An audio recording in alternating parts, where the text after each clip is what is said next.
అందరికీ నమస్కారాలు తెలియజేస్తున్నాను. నా పేరు రాచకొండ లింగయ్య. మాది గుడివాడ గ్రామం, కేతపల్లి మండలం. మొన్న మీ ఊర్లో కాంగ్రెస్ పార్టీ భారీ మెజార్టీ రావడానికి కారణం ఏంటండి? కాంగ్రెస్ పార్టీలో 6 గ్యారెంటీ పథకాల గురించి జనాల్లో మేము అంతా ఇల్లు ఇంటికి తిరిగి మేము ప్రచారం చేయడం జరిగింది. ఈ కాంగ్రెస్ పార్టీ మీద నమ్మకం ఉంది జనాలకి. ఆ నమ్మకం మీద రేవంత్ రెడ్డి గారి పిసి అధ్యక్షుని ద్వారా మాకు నల్గొండ జిల్లా కోమటిరెడ్డి వెంకరెడ్డి గారు, మరి రెండోది ఏంటంటే మాకు వేముల వీరేశం గారు కాంగ్రెస్ పార్టీకి రావడం, ఆయనకు ఉన్నటువంటి మంచి పేరుతోటి మరి మేమందరం కలిసి ఆయన నాయకత్వంలో పనిచేసి ఎక్కువ ఓట్లు అయిపోయగలను. ఇంకోటి ఏంటంటే టీఆర్ఎస్ పార్టీ మీద జనాలకు బాగా వ్యతిరేకత ఒకటి ఉంది. ఆ వ్యతిరేకత మీద అందులో ఇంతకుముందు అప్పుడు కూడా మేము కాంగ్రెస్ పార్టీ నుంచి గెలిపించినాం. ఇక్కడ మళ్ళీ మా పార్టీ అదే కాంగ్రెస్ పార్టీలో అట్టే ఉండి మేము గెలిపగలిగాం. అంటే ఎమ్మెల్యే పార్టీ మారినా కానీ క్యాడర్ మొత్తం అలాగే ఉందంటారు? ఎమ్మెల్యే గారు మారినా కానీ మా ఊరి నుంచి ఒకరు కూడా పోలేదు. క్యాడర్ మొత్తం అట్నే ఉంది. కాంగ్రెస్ పార్టీ మీద నమ్మకంతో కాంగ్రెస్ పార్టీ ఖచ్చితంగా చెప్పిన పనులు అన్ని చేస్తారు అనే నమ్మకంతో జనాలు అందరు కలిసి ఓట్లేయడం జరిగింది. గత ప్రభుత్వంలో మీ ఊరికి ఎన్ని డబుల్ బెడ్రూమ్ ఇళ్ళు వచ్చినాయి? ఇంత మేరకు మీ ఊరు అభివృద్ధి చేసుకోలేరు? ఇంతవరకు మా ఊరికి ఒక్క బెడ్రూమ్ ఇల్లు కూడా రాలేదండి. ఈ 5 సంవత్సరాలు 10 సంవత్సరాల నుంచి కూడా ఇంతవరకు ఒక్క బెడ్రూమ్ ఇల్లు కూడా మా ఊరికి రాలేదు. ఈ అభివృద్ధి కూడా మామూలుగా అంత పెద్దగా ఏం జరగలేదు. ఇంతకుముందు కాంగ్రెస్ పార్టీ ఉన్నప్పుడే వాటర్ ట్యాంకులు కట్టడం కానీ, రోడ్లు వేయడం కానీ, పైప్ లైన్ తీయడం కానీ, ఇందిరమ్మ ఇల్లు ఇవ్వడం కాదు, 3 కాలనీ కూడా కట్టించారండి మా గుడివాడకి. ఇది ఒకటి జంగాల కాలనీ, తూర్పు కాలనీ, ఒకటి ఇటు ఎస్సీ కాలనీ, ఒకటి 3 కట్టేయడం కూడా జరిగింది. వాళ్ళు ఇంత ప్లేస్ కూడా ఇచ్చి ఇల్లు కట్టేయడం కూడా జరిగింది. ప్రధానంగా మీ ఊర్లో ఉన్న సమస్యలు ఏంది? ఇప్పుడు ఎమ్మెల్యే గారి దృష్టికి రేపు కాంగ్రెస్ పార్టీ అధికారంలోకి వస్తే మీ ఊళ్ళో సర్పంచ్కి గెలిస్తే మీరు ఏ విధంగా పరిష్కరిస్తారు? తప్పనిసరిగా మా ఊరి నుంచి మాత్రం కాంగ్రెస్ పార్టీ గ్యారెంటీ గెలుస్తుంది సార్. ఈసారి మేము అనుకున్నటువంటి ఇప్పుడు 6 గ్యారెంటీల పథకాలతో పాటు ఊరు డెవలప్ చేయడానికి కూడా మేము వెనకడము.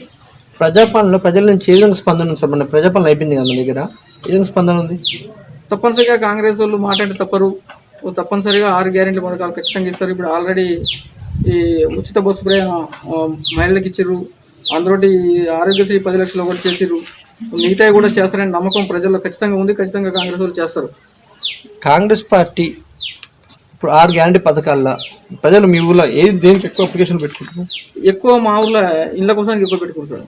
ఇళ్ళ కోసానికి ఎక్కువ పెట్టుకుని ఖచ్చితంగా ఇస్తారు. ఇంతకుముందు వాళ్ళు డబుల్ బెడ్రూమ్ ఇల్లు అన్నారు కానీ అప్పుడు ఎప్పుడూ కాంగ్రెస్ వాళ్ళు ఇచ్చినట్టు ఇందిరమ్మ ఇల్లు తప్పనిచ్చి ఈ మధ్యన మాకు ఇల్లు అనేది ఎవరు ఇవ్వలేదు. అందుగురించి దానికి మీ ఊర్లో త్రాగునీరు కానీ మిషన్ భగీరథ ఇవన్నీ కరెక్ట్ అమలు అవుతున్నాయా? పర్ఫెక్ట్ వస్తున్నాయి నీళ్ళు? మిషన్ భగీరథ అనేది ఎప్పుడో ఒకసారి వస్తాయో రావో కూడా తెలియదు. అది ఏమైనా మామూలుగా పోయి ఫిల్టర్ నీళ్ళు కొనుక్కొచ్చుకోవడం తప్పనించి ఆ మిషన్ భగీరథ వచ్చినా కానీ ఒక్కో రోజు మురికి నీళ్ళు వస్తాయి, ఒక్కో నాడు ఎప్పుడో వచ్చినా కానీ ఒక్కోసారి మురికి నీళ్ళు వస్తాయి. ఇప్పుడు రోజు అయితే రావు. ఎన్నడో ఒక రోజు చూద్దాం. ఎప్పుడో ఒకసారి మురికి నీళ్ళు వస్తాయి కూడా, ఎప్పుడో ఒకసారి మురికి నీళ్ళు కూడా వస్తాయి. మీ గ్రామంలో ప్రధానమైన సమస్యలు ఏంటిది ప్రజెంట్? మన వల్ల ప్రధానమైన సమస్యలు ఏమి సార్? ఒకటి వాటర్ ప్రాబ్లం, మంచినీళ్ళ ప్రాబ్లం. ఏది మిషన్ భగీరథ ఒకటి.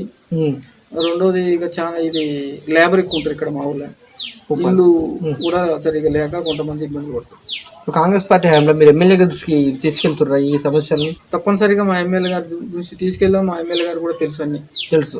ఇంతకుముందు ఎప్పటి నుంచో ఇక్కడ పనిచేసిన వ్యక్తి, అన్నిటి అవగాహన ఉన్నటువంటి ఎమ్మెల్యే. రాబోయే సర్పంచ్ ఎన్నికల్లో మీరు ఏ విధంగా ఎమ్మెల్యే కానీ ఎంపీ ఎలక్షన్ కానీ ప్రజలకు ఏం చెప్తాం అనుకుంటున్నారు? మేము రాబోయే ఎంపీ ఎలక్షన్లు కానీ సర్పంచ్ ఎలక్షన్లు కానీ ఇప్పుడు మేము 6 గ్యారెంటీలు అనుకున్నాం కదా సార్. ఖచ్చితంగా 6 గ్యారెంటీల గురించి అందరికి చెప్తాం. మళ్ళీ కూడా చెప్పి ప్రతి ఒక్కరికి, ప్రతి ఒక్క పేదవారి వారికి వర్తించేటట్టుగా మేము కృషి చేస్తాం. ప్రజాపాలనలో మీ ఊర్లో ప్రజలు ఉండి అసలు ఏ విధంగా స్పందన ఉంది? ఇప్పుడు ఇప్పటికీ ఇంకా అప్లికేషన్ నింపుకున్న వాళ్ళు ఉండరా? ఉంటే వాళ్ళ పరిస్థితి? అప్లికేషన్ నింపుకున్న వాళ్ళు అంటూ ఎవరు లేరు సార్. ఏమైనా ఒక్కరిద్దరు ఏమైనా ఉంటే ఈ రోజుతో లాస్ట్ అయితే ఈ రోజు నింపుకుంటారు. ఇప్పటివరకు తీసుకుంటున్నారు సరే.